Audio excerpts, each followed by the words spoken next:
Okay, this is the first of hopefully many videos that will be available to you to help you better understand some of the topics of physics that you will need throughout the course.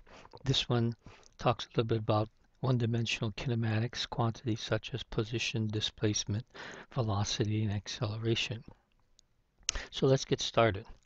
Um, One of the quantities that is very important in our discussion of one-dimensional kinematics is position. Position answers the question where something is. And in one-dimensional kinematics, the object moves in a straight line, so it's convenient to think of a number line and a position and an object moving along a number line.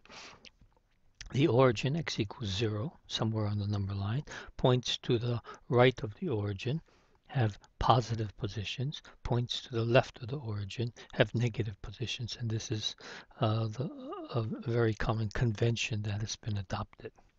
Where an object is, its position, either positive, negative, and always relative to the origin. A similar related quantity, but not the same, and it's very important to understand the difference, is this quantity called displacement. Displacement answers the question, how far did an object travel? Its mathematical definition, delta x, is equal to x2 minus x1, a later position minus an earlier position. As a result, because delta displacement is a subtractive quantity, displacement can be positive, can be negative, it can be zero, depending on how the object moves. Well, let's take a look at an object. Say an object starting from here, this position here, and it moves to here. Clearly, its position later is greater than its position at the start, and so x2 minus x1, or the displacement for this particular motion, is positive. Well, what if the object starts from here and then moves to here? Well, in this case, again, x2 is smaller because it's more negative than x1. x1 is bigger, or x2 is bigger.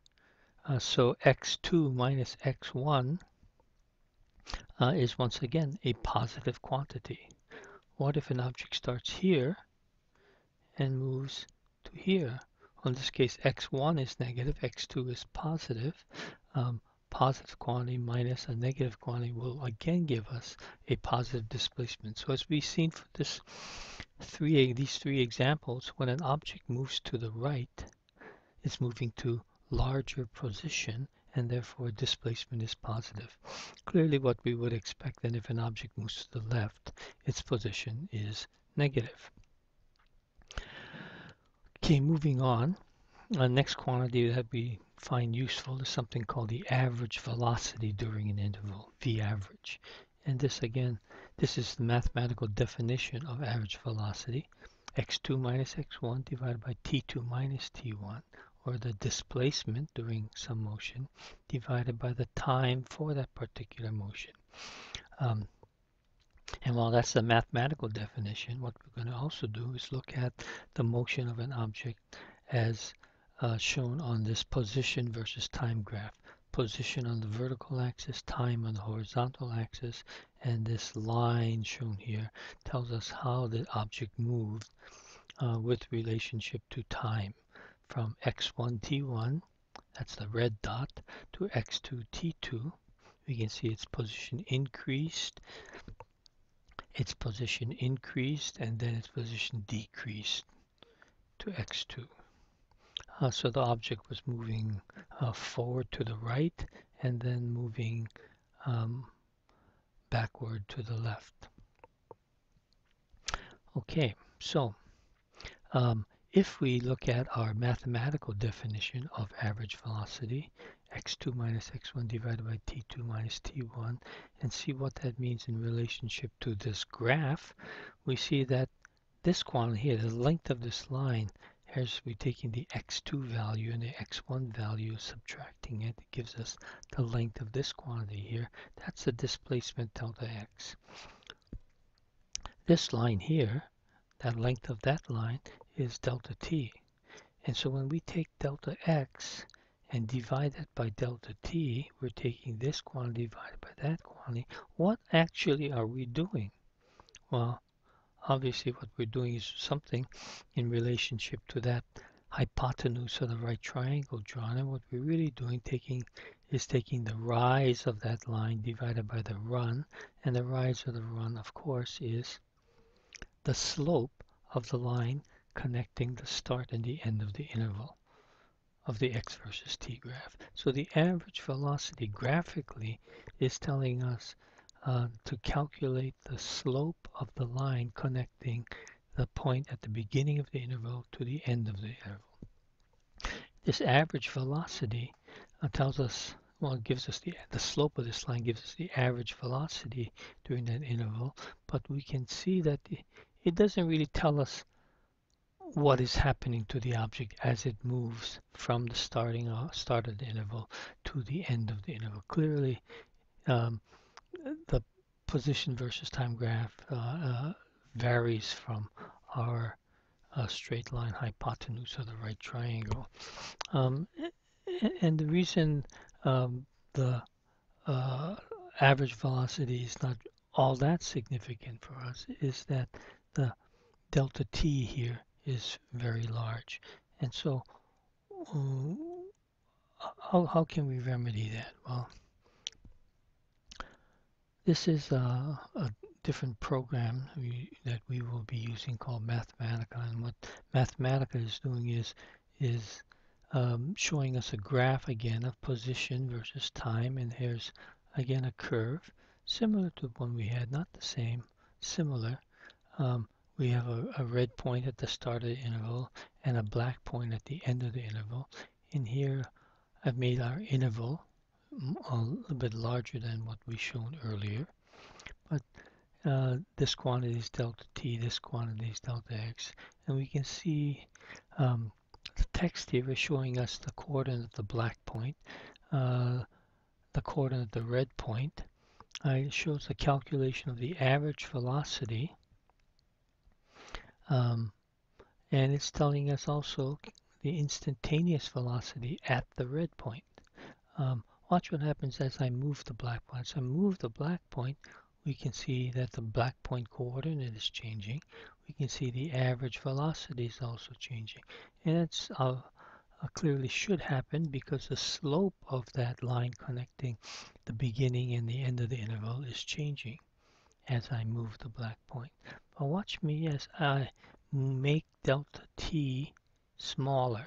Now delta t, remember, is the time interval between the beginning and the start of the interval. Here I'm making my delta t smaller and smaller and smaller and smaller and smaller and smaller.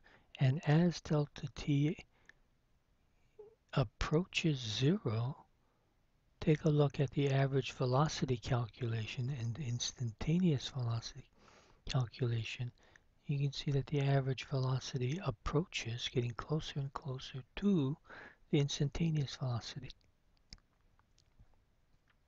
Here delta t is very small, and we can compare the average and instantaneous velocities, and they are very close to each other.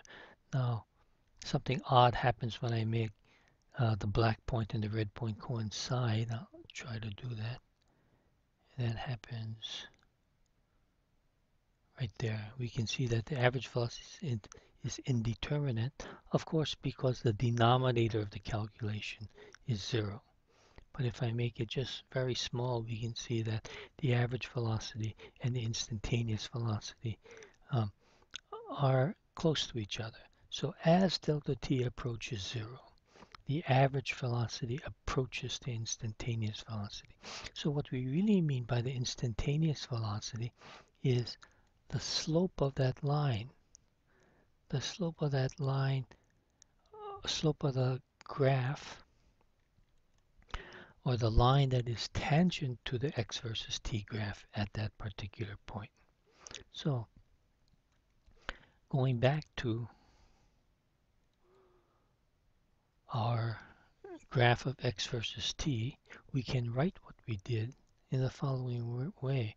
that the instantaneous velocity is the limit as delta t approaches 0 of the rise divided by the run, delta x divided by delta t. Now, a shortcut notation that you will learn in calculus is given here, dx dt. And what dx dt is telling us is that the instantaneous velocity is nothing more than the slope of the line tangent to the x versus t graph. Now similarly, instead of having an x versus t graph, we had graphs of velocity versus time. We can talk about the slope of the line connecting the start and end of an interval for a velocity versus time graph, and that will give us a quantity of delta v divided by delta t, and that you recognize has something to do with acceleration. And so we can talk about the average acceleration during an interval, and that's nothing more than the slope of the line connecting the start and end of an interval on the velocity versus time graph. Or likewise, if we talk about the slope of the line tangent to the curve in a velocity versus time graph, we're talking about the instantaneous acceleration. And so what we've looked at today are kinematic quantities of position, displacement, average velocity, instantaneous velocity, average acceleration, instantaneous acceleration. And these are quantities that we will be using throughout our discussion of kinematics. Okay, if there are any questions regarding this, by all means, contact me and let's sit down and talk about this. See you later.